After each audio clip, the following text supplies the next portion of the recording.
c'est Shonya, mais aujourd'hui on se retrouve pour une vidéo un petit peu particulière. Elle concerne toujours le Japon, mais plus vraiment... Enfin là je suis en France, je suis dans ma chambre, petite décoration et tout, stylé.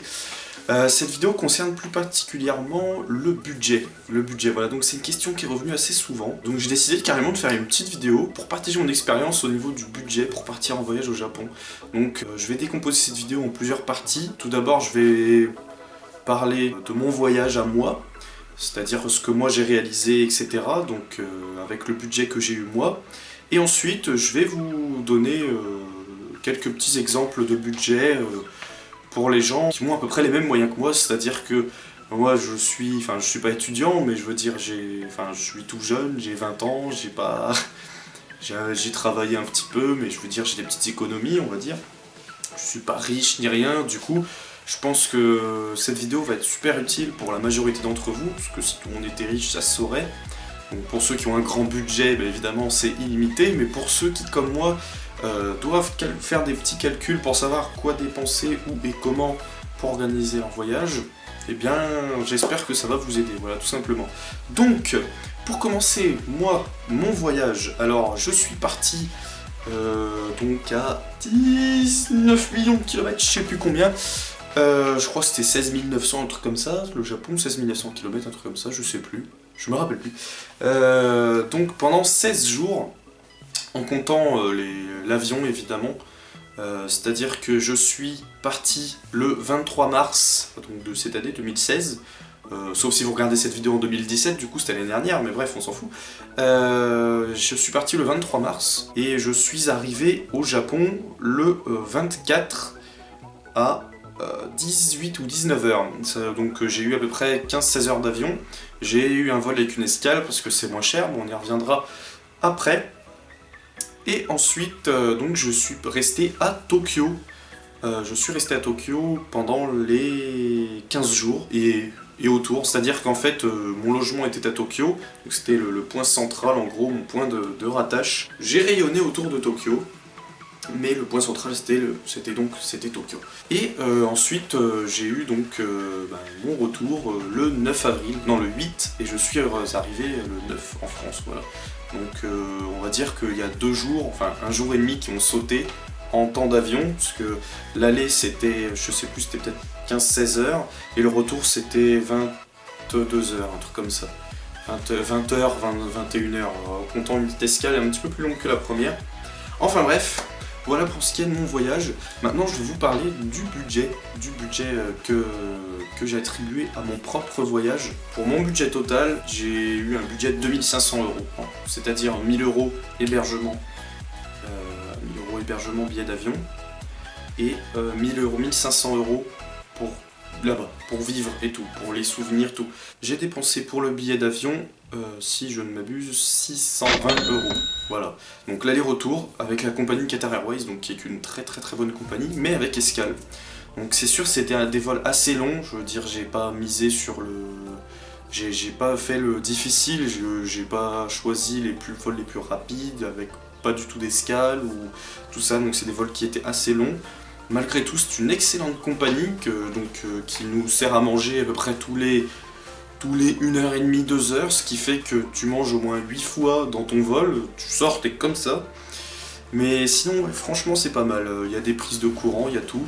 Donc voilà, moi j'ai payé 620 € pour cet aller-retour en avion. J'ai payé 400 € pour le logement. Je n'ai pas pris un hôtel parce que l'hôtel c'est assez cher.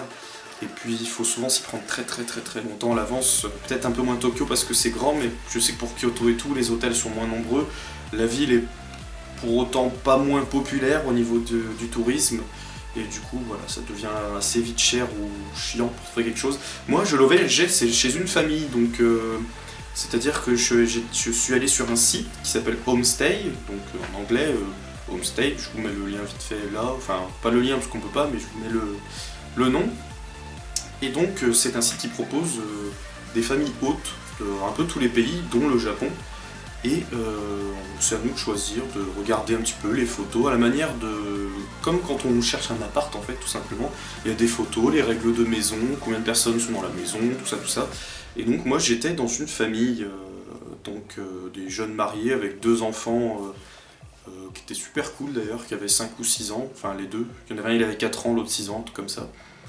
Et donc pendant 2 semaines, enfin 15 jours, j'ai dû payer du coup 400 € en comptant le petit déjeuner, la lessive tous les soirs, la chambre à moi tout seul, tout, enfin tout quoi. Plus les petits services rendus du genre m'emmener par-ci par-là, la poste, enfin tous des coups de main quoi. Donc c'est c'est vraiment une expérience qui est beaucoup mieux que l'hôtel, parce que ça permet de directement communiquer avec les Japonais et ça permet de vivre comme si on était dans leur famille au final. Et ouais, franchement, je conseille vraiment ça, c'est beaucoup moins cher et ça permet d'avoir une expérience beaucoup plus stylée, tout simplement. Donc là, on en est à peu près à 1000 €. Voilà, donc hébergement plus billet, 1000 €. Tout le reste, c'est du bonus. Enfin, bonus. Non, pas bonus.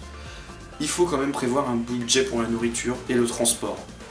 Donc après, ça dépend des personnes, ça dépend si vous allez beaucoup bouger ou pas. Si vous comptez voyager dans une ville et pas trop bouger autour, il faudra compter à peu près 150 €.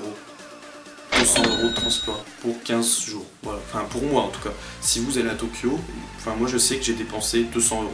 J'ai dépensé 150 € durant les 15 jours et j'ai dépensé 50 € d'aller-retour entre l'aéroport et le centre de Tokyo.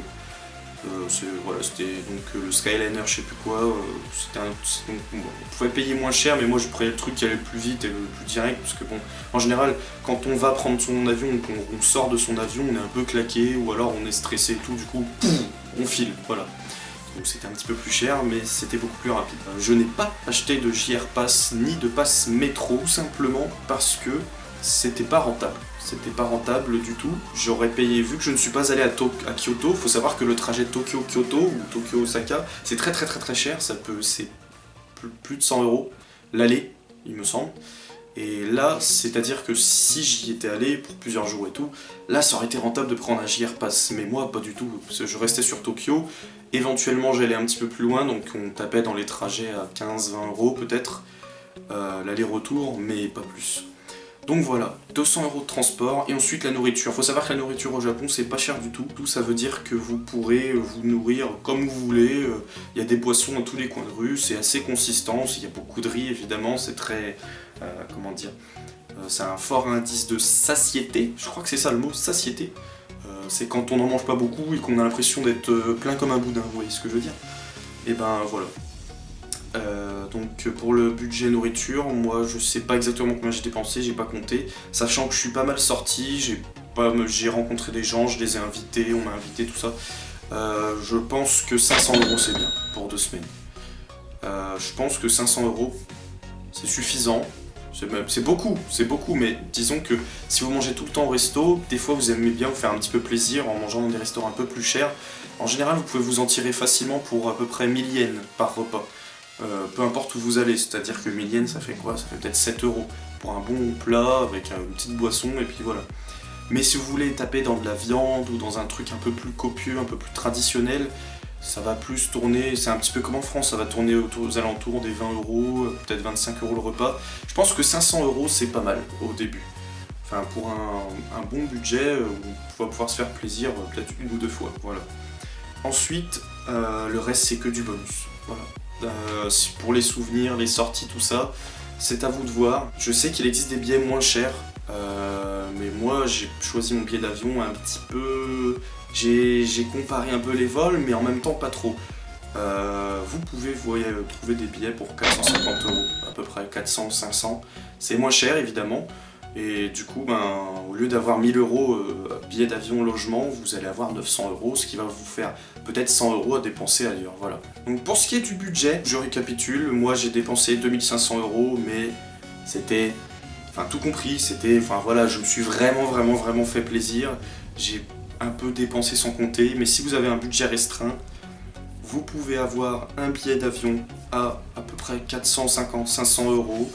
Puis vous pouvez avoir un logement même pas cher, vous pouvez vous loger dans des petits hôtels, des petits trucs, c'est vraiment pas cher. Et vous pouvez facilement vous en tirer pour 300 €, voire 250 € pour 2 semaines. Ce qui fait qu'au final, ça vous fera peut-être 800 €, 900 € l'avion plus l'hébergement, et après c'est vous qui voyez. C'est vous qui voyez, mais sachez qu'on peut largement voyager pour 1500 €, voilà.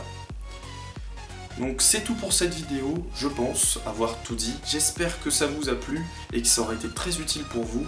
N'hésitez pas à partager cette vidéo pour qu'un maximum de gens puissent recueillir mon expérience, savoir un petit peu ce que j'en pense, mes conseils, tout ça. Et puis on se retrouve dans une prochaine vidéo.